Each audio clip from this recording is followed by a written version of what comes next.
everybody, and welcome to another live showcase here with the Innovators Supreme at Veco and Eurolink. And we are delighted to have one of their biggest and best clients on board, Ocean, as well. John and Scott are joining us from Ocean Home. How are you? You both well? Very well, thank you, Simon. Yeah, very well, thank you, Simon. And Richard and Dan joining us in a very dandy boardroom there, as it says on the side. How's everything going down there? Yeah, we're great. Thanks, Simon. Yeah, all fine. Yeah, all good. All good. Lots going on. Okay.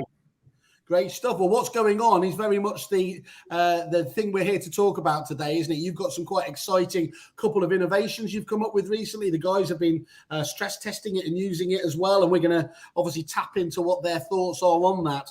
But the key element is how is Veco driving innovation in the property sector? Would you just give us a kind of just a bit of an overview, Rich, of what we're going to be talking about here today? Yeah, sure. So we've been working on a couple of things recently, but one of the things we're going to talk about today is voice search. A compatible device, if we were to start the voice search, so Alexa, open sales properties. Say the name of the agent you want to search. Parkgate. How many bedrooms do you want? 2. What's your minimum budget in pounds? 500,000. What's your maximum budget in pounds? 570,000. What's the first half of the postcode of where you want to search? TW1. Did you say TW1? Yes. Here is the only property matching your search criteria. Richmond Road, East Twickenham. Is on sale for £550,000. Say more. To hear about this property. More. Richmond Road, East Twickenham. A light and airy, split-level flat situated close to Marble Hill Park in St Margaret's / East Twickenham. In excess of 1,000 square feet. The first floor of the flat comprises a good-sized living room, dual-aspect kitchen / dining room along with a double bedroom and a bathroom. On the top floor you will find a master bedroom with an ensuite bathroom. You can contact the agent by emailing elsa@parkgate.info or phoning 0208 940 2991. Say inquire. To share your contact details with the agent. Say next. So of course then you can inquire, and we know statistically a voice search is far more likely to result in an inquiry or a follow-up call than a regular search. Statistically, it's off the charts, and we sort of noticed this and started talking about it. You and I had a conversation about it a while back, but the updated stats are just compounding the fact that we all need to start to look at this. We all need to consider it as part of our offering. We've built some Alexa skills, great place to start. Their stats are the best, their engagement stats are the best. But we're sort of interested in obviously looking at where it fits with traditional search, where it fits in for agents, letting agents, estate agents, how can they best use it to pitch themselves. But we're focusing more now all the time at Eurolink on the consumer journey. We think that's the next stage of where CRMs are going to need to be, and making sure that consumer journey is a good one. And just so we understand, isn't it? Because there's always a kind of an interesting adoption curve, isn't there? Things often start off being a bit of a kind of wow factor, a sort of, maybe even almost slightly frivolous rather, and then they kind of develop onto us and being quite niche. It strikes me though we're right on the cusp of this wave in terms of where we all know individually we're using these on a day-to-day basis. I asked you for some of those stats, Rich, and to be fair, you came back with some absolutely outstanding ones showing that Google research showing 65% of 25 to 49-year-olds speak to their voice-enabled devices at least once a day, while 78% of smart speaker owners search for local businesses on a weekly basis, with 46% saying they perform these searches daily. You know, if you're not on board with that, well, you're clearly missing out, aren't you? Absolutely. I mean, I think the only other one to mention there is that there's 86% of under 54-year-olds have used some sort of digital device with voice in the last month, and that's going up about 5% per quarter.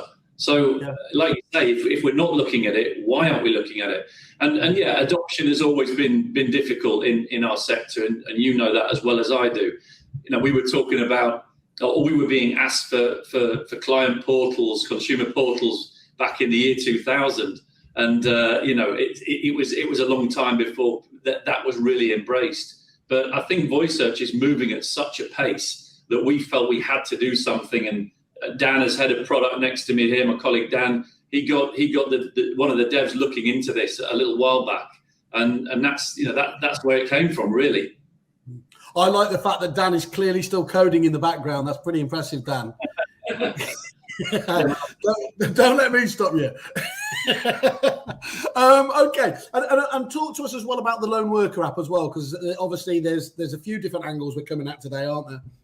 Yeah, no, absolutely. And again, just like the voice search, I'm interested to hear what John and Scott have to say about this. But look, we all know that it's a vulnerability, in the industry. It's a cause for concern that we as an industry have so many instances of lone working.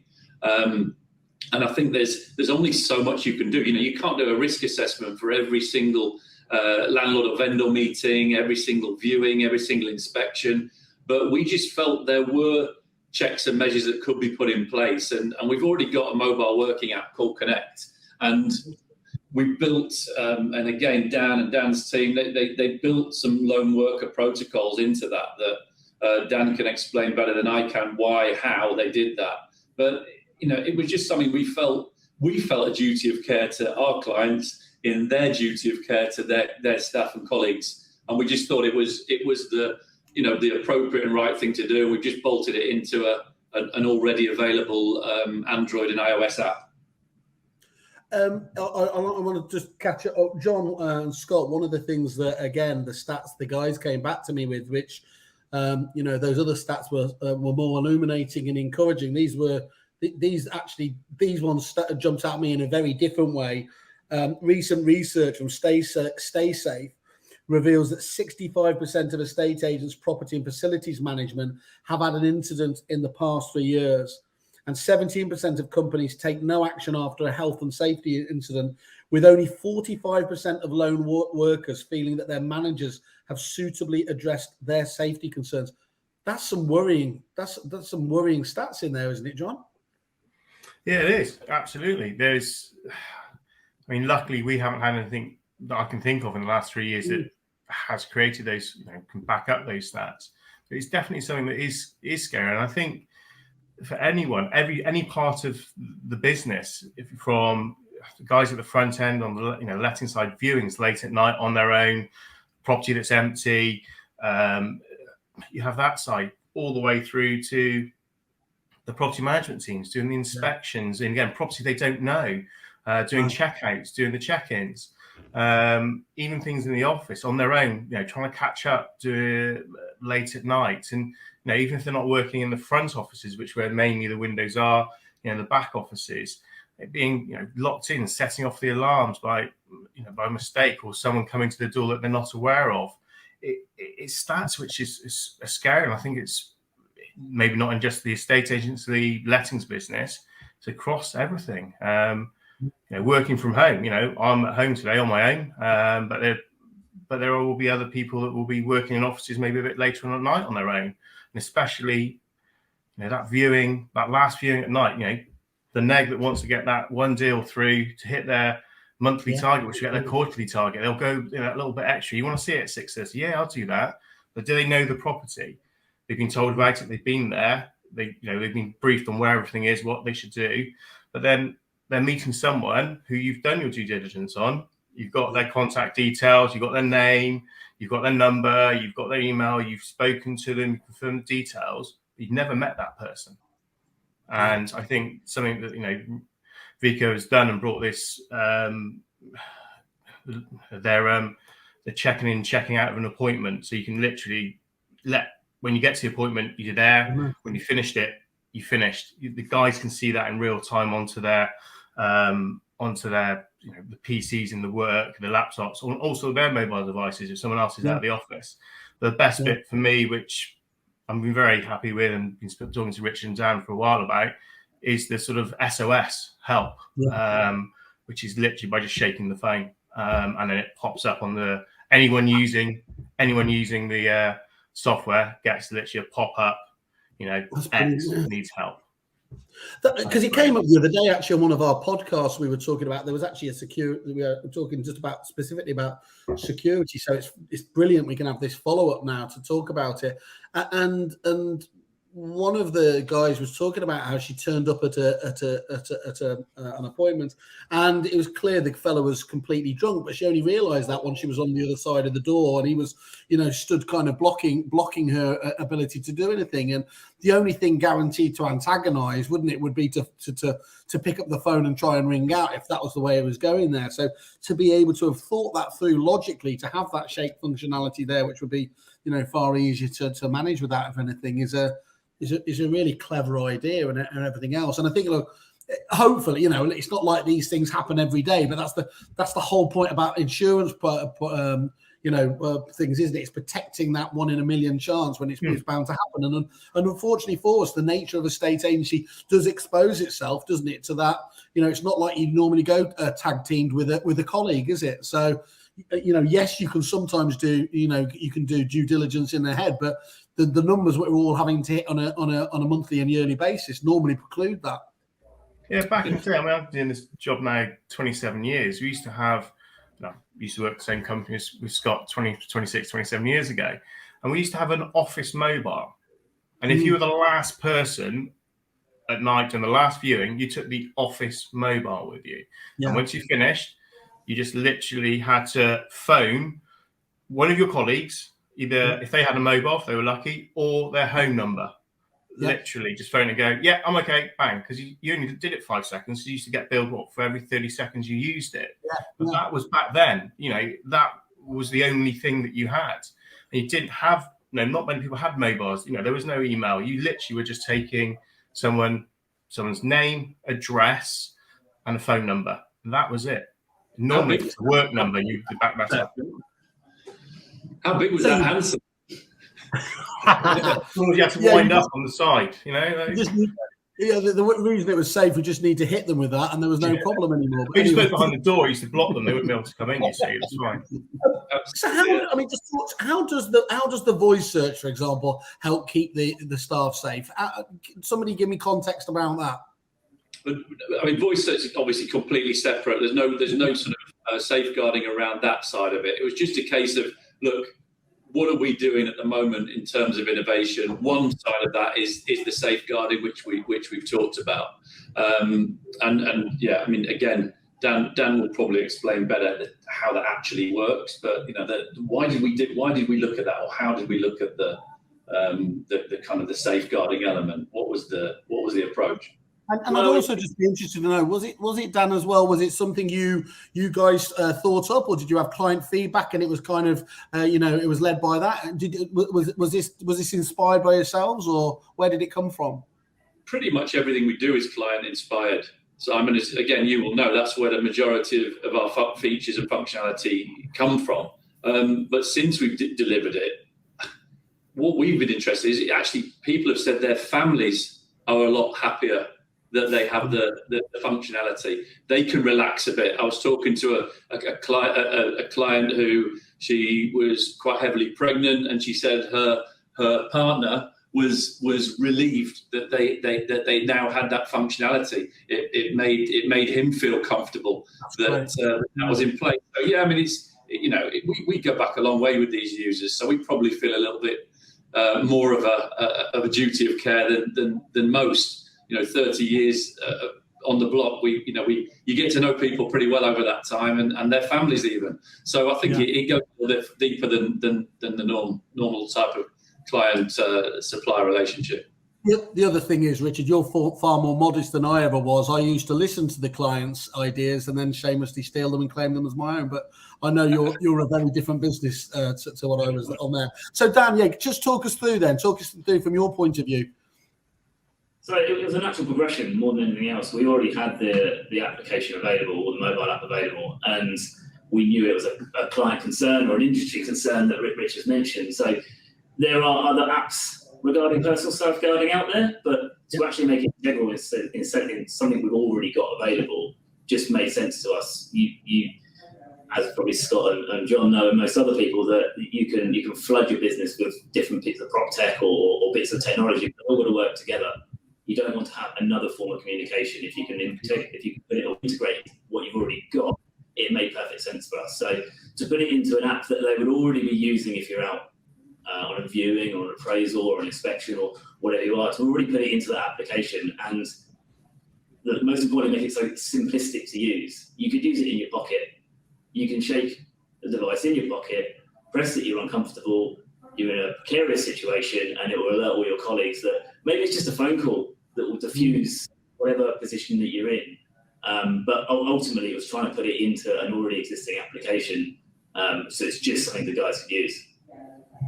And Scott, from your point of view, how important was it? Because you're quite right, obviously, that one of the problems, in fact, one of the reasons that Kerfuffle exists is that tech stacks in agency can quite often not look like a stack, but a Jenga pile. You know, it's just, there's a little bit here, but that cobbled on, and it's as stable as that. How important is it from your point of view that this is actually built into that most important of things, the CRM system that, you know, most of your staff will be the first thing they log into and the last thing they log out at night? Yeah, we as a business, as much like a consumer, you know, it's path of least resistance. We want everything in one place, ease of use, and it's it sits perfectly with, as I say, within the system, and does the job.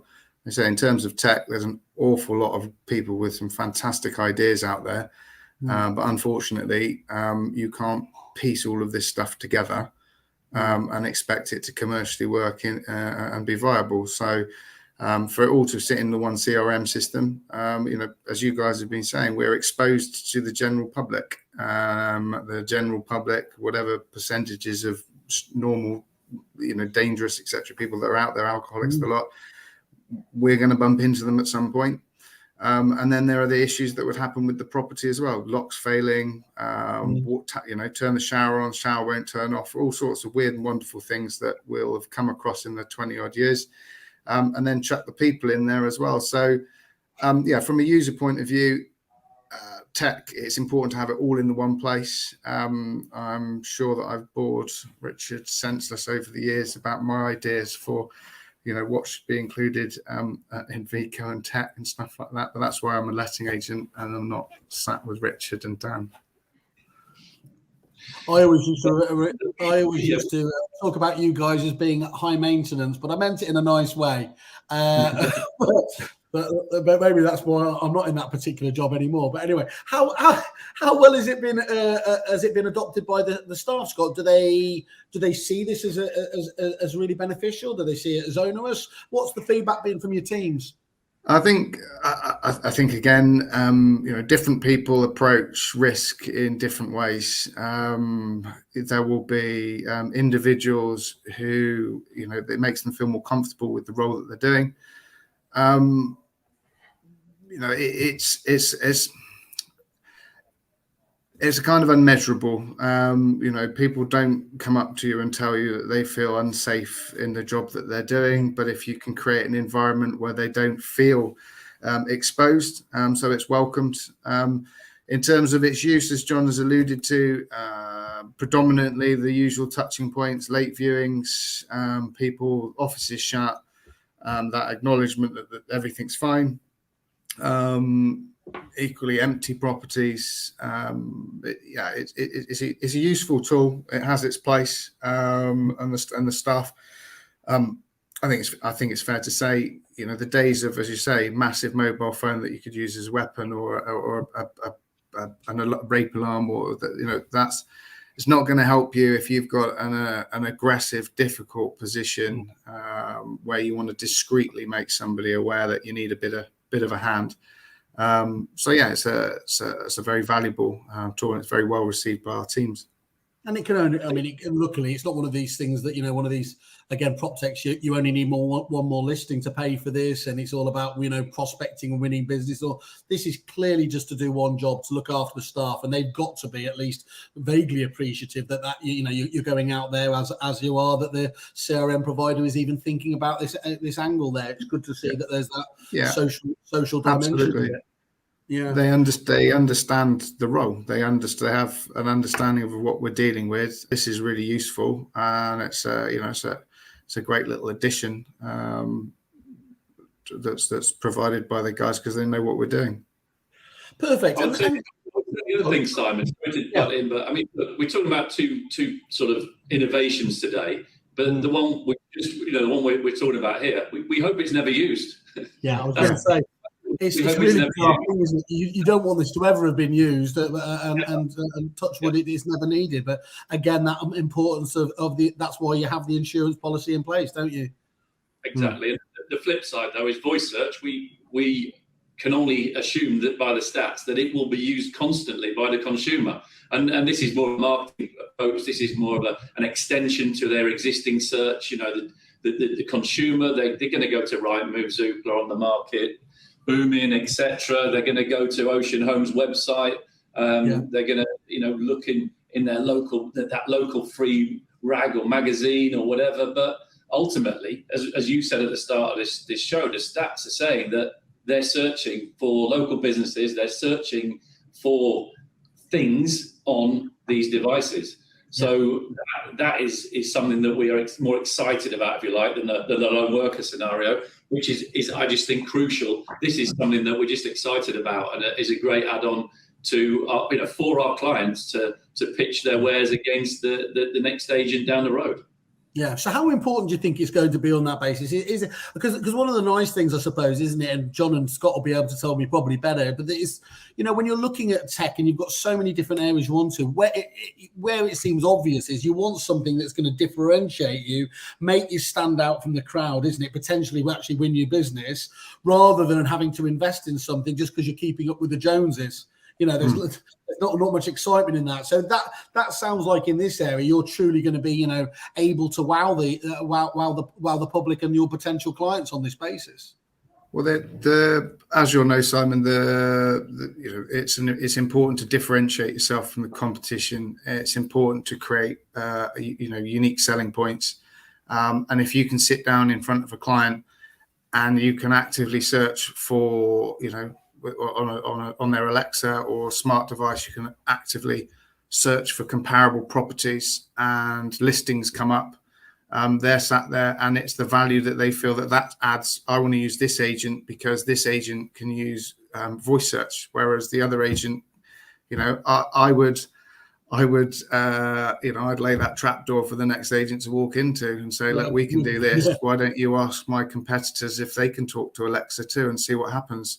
And we find, then we roll out the stats. We find that 85% of people under the age of, I think it was 54, have used voiceover search in the last month. I used it last night to check what the weather was like in Tenerife. So, it's just this stuff that it's building into life. I'm sure that we've all sat in the car and spoken to our car to call somebody, and it's just bit by bit is becoming part of our everyday life, and people will expect that this is the way that things are done. We no longer want to type stuff in. We want to just talk, and it happens. And that's the key point, is the expectation level, and unfortunately, actually, for you guys, you will be pretty much unique, apart from obviously other Veco users being able to use this as well in the marketplace.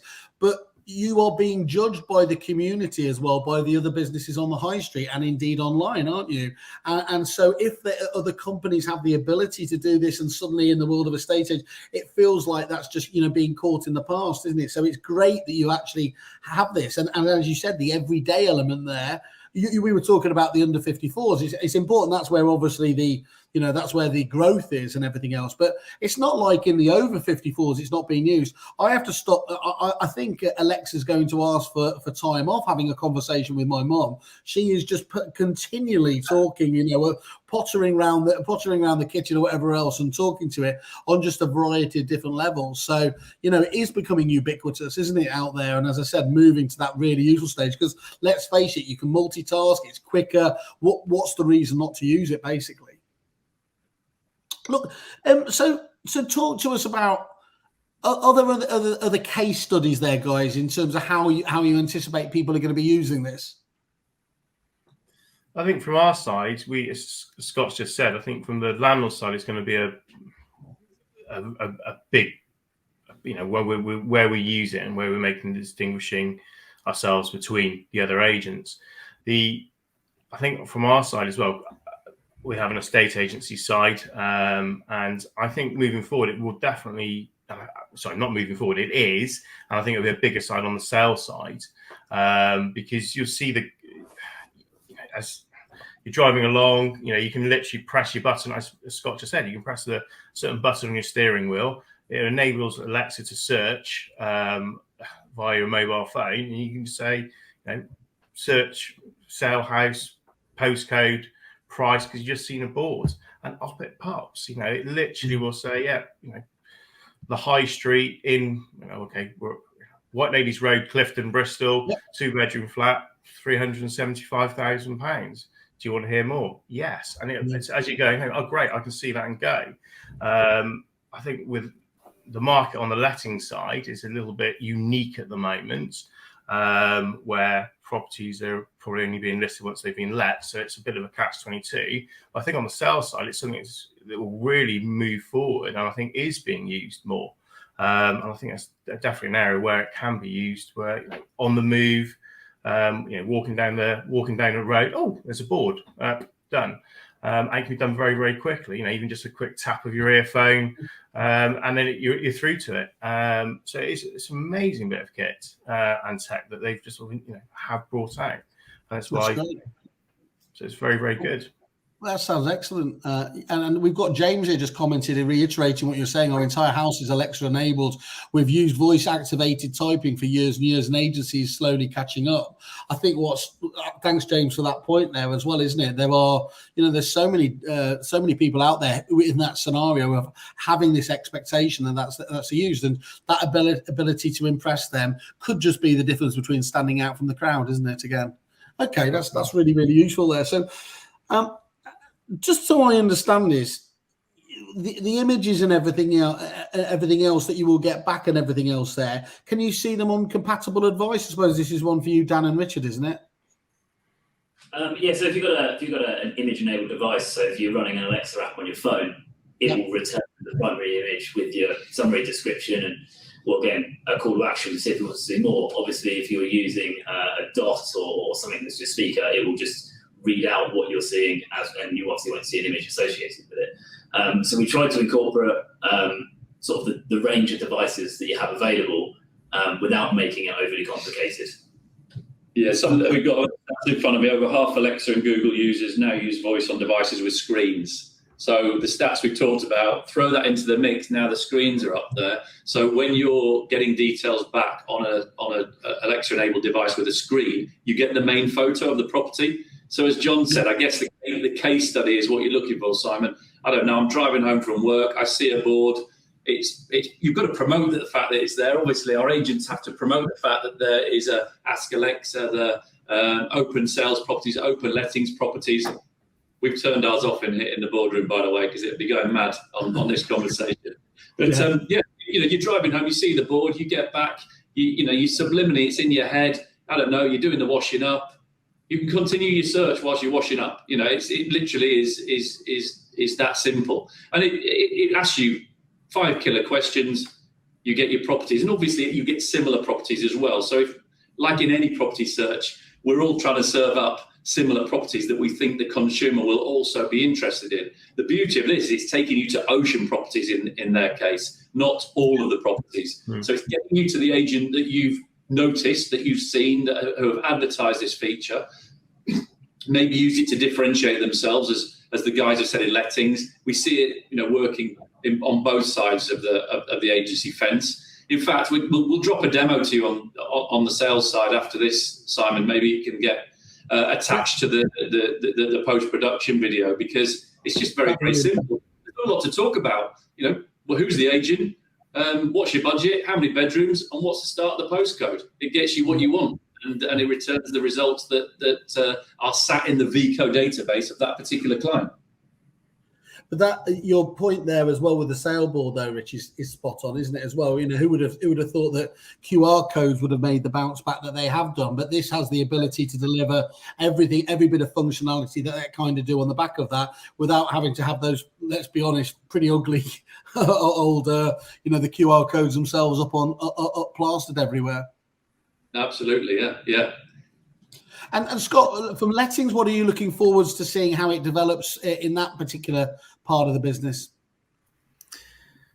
Well, as John said, from the market from a tenant point of view at the moment is a bit dysfunctional. The development that I see is very much in terms of creating that point of difference between ourselves and other agents. I think it's an instruction winner.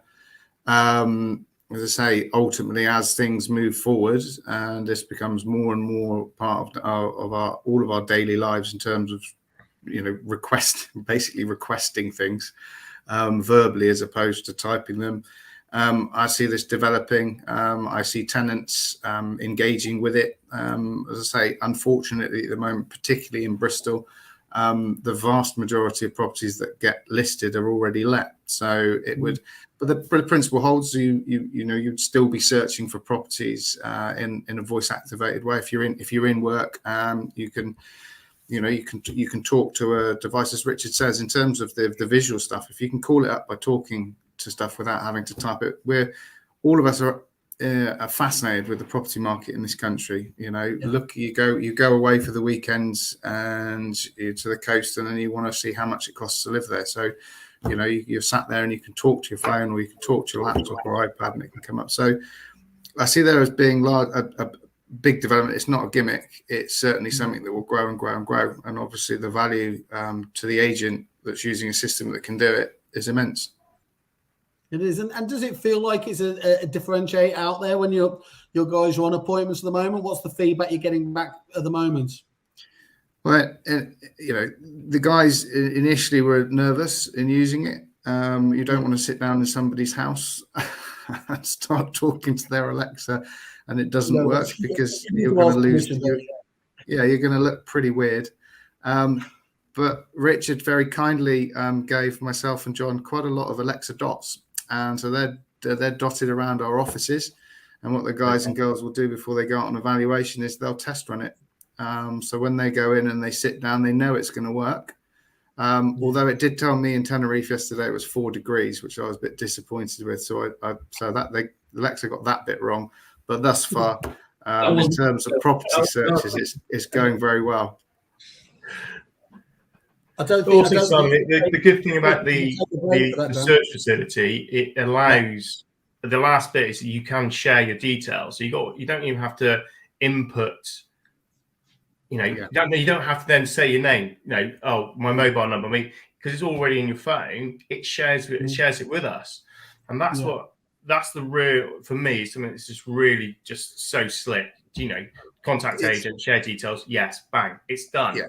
And that's where least resistance. That's where we really like to get it, because even if it's on the sales side or the letting side, more on the sales side, because it normally has a flip business. If someone wants to look at your house, you can then get hopefully the valuation, and just having someone's name, number, just to talk to nurture that relationship, to get to you want to see this property, not a problem at all. Bam, bam, let's come have a look at yours.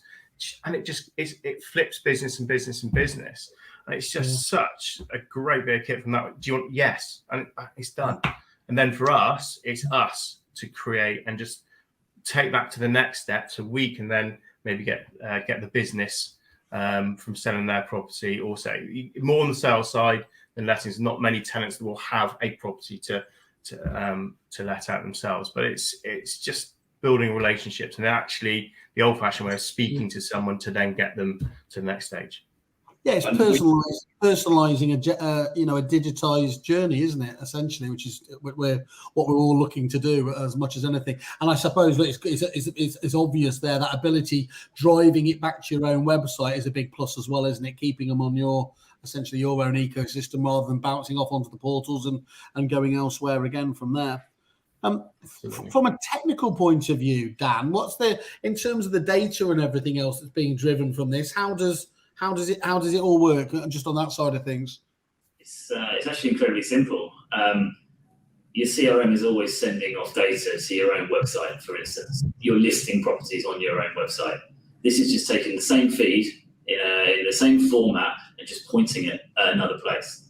It's only when we then get onto sort of the Amazon skill element that we're plugging that data in for it to then allow it to work. So the reason we kind of undertook this was it's another form of marketing. You have window cards, you have rolling screens, you have portals, you have websites. It's just a natural progression of how you market. So to take what you would put on your website and deploy it into an environment which is controlled by voice rather than typing, seemed, I don't want to say no-brainer, but it seemed like a natural progression in how the market will go. And the stats suggest we are going to use it more and more. So to actually put a solution we already had available into another medium was, again, like I said, a no-brainer. It's like rolling screens, or, in the window. It's no different, really, as Dan says. But I guess this is actually interestingly something to contradict what I said earlier. This wasn't asked for. This was something that we just recognised as technology we needed to be looking at, and it was an opportune chance, wasn't it? We had a break in a developer sprint plan that was unexpected and we out of our control, and Dan redeployed that developer to investigate, and the rest is short-term history. And just to pick up on John's point, we know again statistically people are far more inclined to engage after a voice search than they are from any other search. So again, it just lends itself to have it really a necessity to provide this type of marketing, as Dan put it.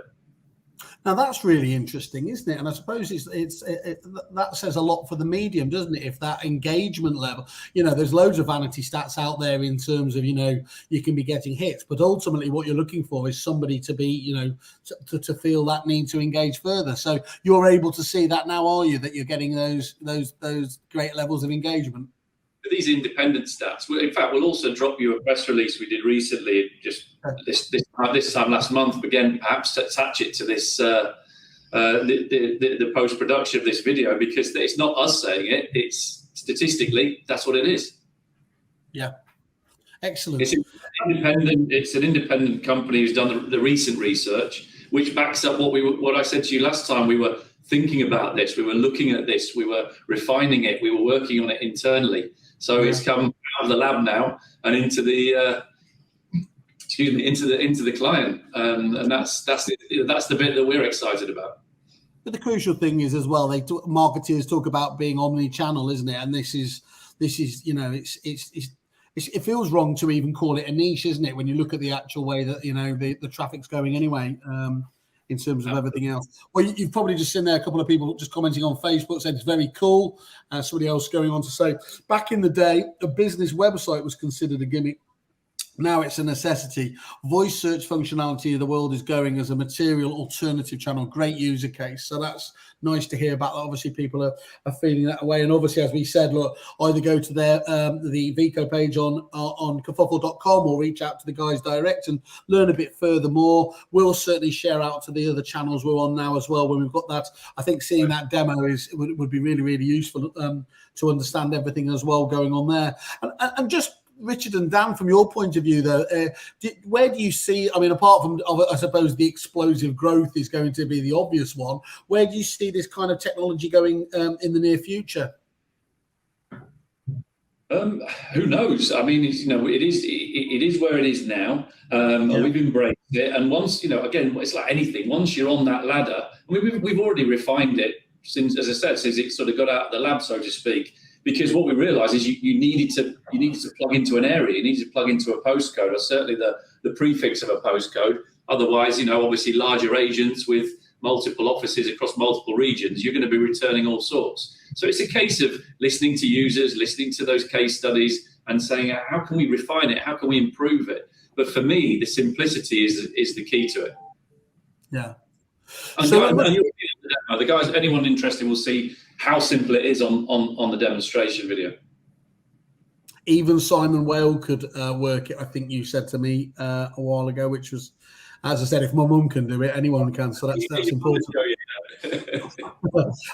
John and Scott, it must be nice having these guys in your corner, isn't it? You know, I mean, I know it's often trite. You have so many players to the business and everything else there, but you know, often when you get close relationships, it becomes more of a partnership, doesn't it? And having these guys just thinking about this innovation in the background. I mean, you've already got, they're one of the few providers that does a combined sales and lettings package, and knowing, you know, your lettings operation is so serious that to be able to bring those two elements together was probably, you'll admit, one of the key reasons. But just to see this constant innovation coming out on this area must make you feel comfortable that you've got the right company. Absolutely. I mean, the lettings division of Ocean, we started in 2004, and you know, yeah, we went out into the marketplace, had 3 demos, and actually it was Richard's wife that came to pitch us, and we just felt that not telling us what to do was what other software companies are doing. Nicola listened. She actually asked, you know, what do we want to do? Where do we want to go? Gave us some ideas, put the pitch together. You know, not necessarily the cheapest, but it was the one that was the right one. And over that time, we have, you know, Ocean, Simon, you've come and sat in a boardroom with us, and in your previous employers, and pitched. I've been chased out of there more times I can remember. So we have looked over the years, but we've always stayed with Veco because they are forward thinking. They will listen. They will, you know, Richard, myself and Dan, you know, and other people previously, we will talk and say, have you heard of this? And they go, yeah, we've heard of this. Yeah, some of our other clients are using it. What's it like? Yeah, really good. And then we'll go and have a look at it. And then the guys at Veco will phone us and say, what do you think of this? And we'll say, yeah, I can see that. Or if you thought of how this would flip onto this, or how would this? Oh no, we haven't thought of that. And then it builds it. So in the end, I'm glad we have these guys in our corner because it helps us be efficient. It helps us. You know, one thing that they have, which we haven't touched upon, which is a complete different kettle of fish, is automation. They are the market leader in it, and they help us just keep our business going on the sort of the legality side, the compliance, without really doing much. So I'm always glad when these guys will speak to us and say, well, we're thinking of doing this. What do you think? It's like, yeah, great. Yeah, we'll try it. We'll have it.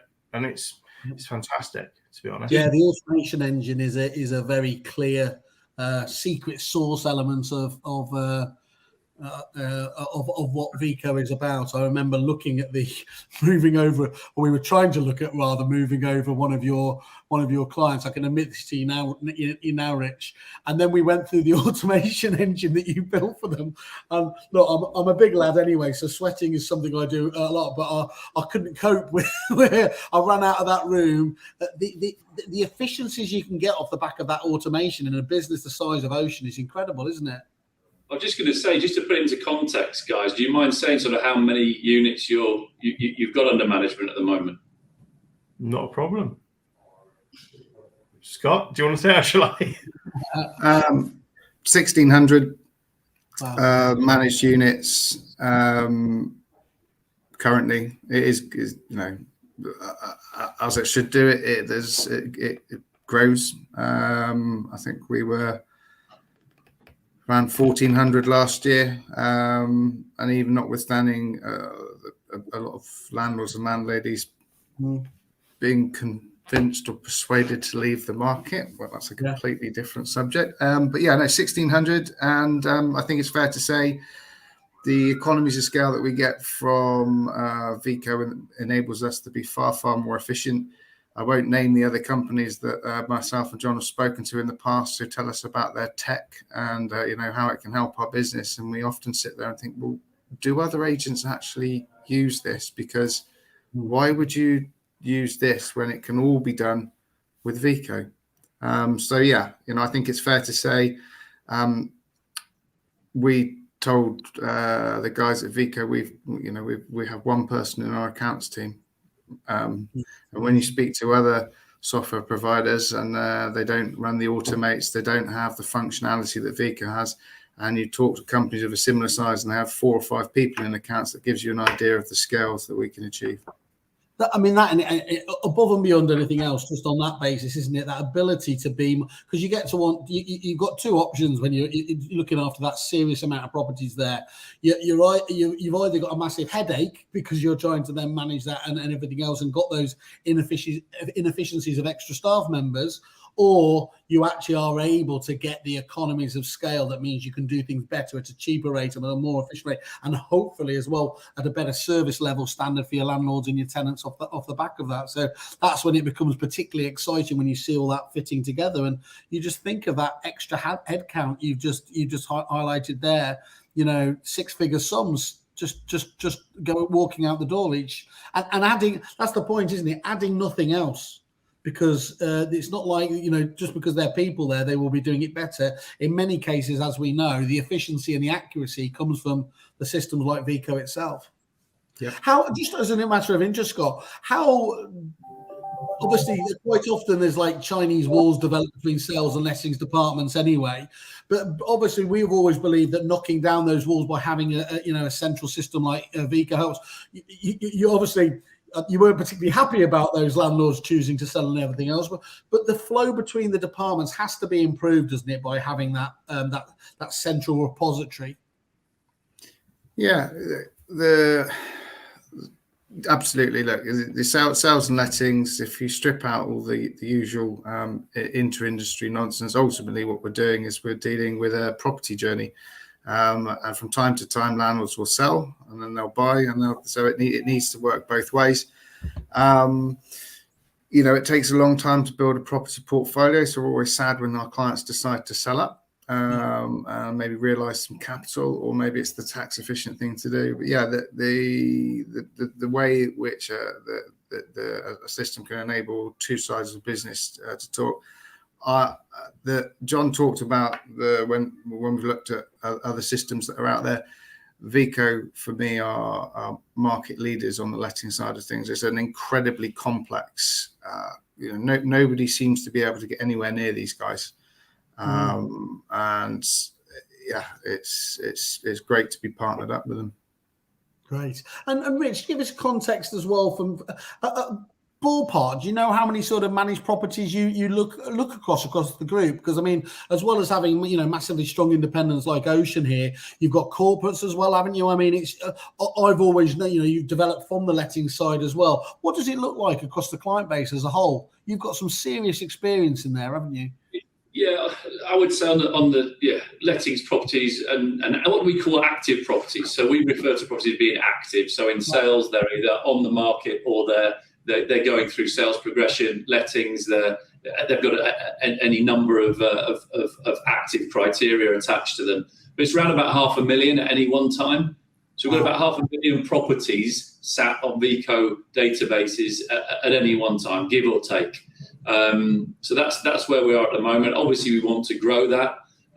That's what we're always striving towards. But yeah, I just wanted these guys to mention their numbers, just to give some context to our conversation today, really. And it's very fascinating with the things they've said, and we do appreciate it. It's a good partnership we've got with Ocean. As John said, there's a good handful of people we will go to when we've got some ideas, or ideas are coming in and we want to bounce it off them. And certainly John and Scott are great for that. Scott particularly is very opinionated and challenges us really, really hard. And you need that. There's no point in going to the people who are just going to say, yeah, that sounds great, do it. You want the people who are gonna give you gonna make you walk the hard yards, and these guys certainly do. And we're very happy to be in partnership with them. No, you need the pushback, don't you? You need the pushback and the challenging to keep it going forwards. And if you listen to people like Scott and John and Ocean and everything else, when you've got an exciting client base by that, and that's why I asked you, Rich, for the context around it, because there's no problem you won't have seen. The scalability point, which is important, because Scott needs to know that as he hit 1,000 properties under management, as he hits 2,000 and beyond, that you've got a system that can more than cope with that. And as we know, there are many packages out there that can cope quite, comfortably with up to a couple of hundred, and suddenly, it starts to get a little bit tasty, let's just say, as you start going beyond those smaller numbers. So that's why, again, the context I think was so important. Guys, okay, well, look, I mean, absolutely fantastic. Sounds like obviously there's clearly the trust between both businesses is really good to see, and it's not sometimes it's an uneasy relationship, isn't it? We often hear PropTech said with a little bit more of a sneer, but you guys started in the good old days when it was a state agency and letting software, as we were known there. So that's good to hear. Great bit of innovation here today. I think obviously congratulations on the on the lone worker one. That's a really important thing, and touch wood, it's never needed to be done. But the fact that you're looking after your staff, and of course to Ocean as well, looking after their own people, that's great news there. And just staying on the innovation curve, Dan. That's great to see. I bet that developer was happy, wasn't he? He got kind of a Google special project, didn't he? Just to be taken aside and done on that. But keep it up. And I want to say today, John, Scott from Ocean, thank you very much. Richard and Dan, pleasure to have you on as usual, and look forward to catching up with you all in the future. Yeah, thanks, guys. Thank you. Cheers. Thank you very much. Thanks very much. Bye bye. Bye bye.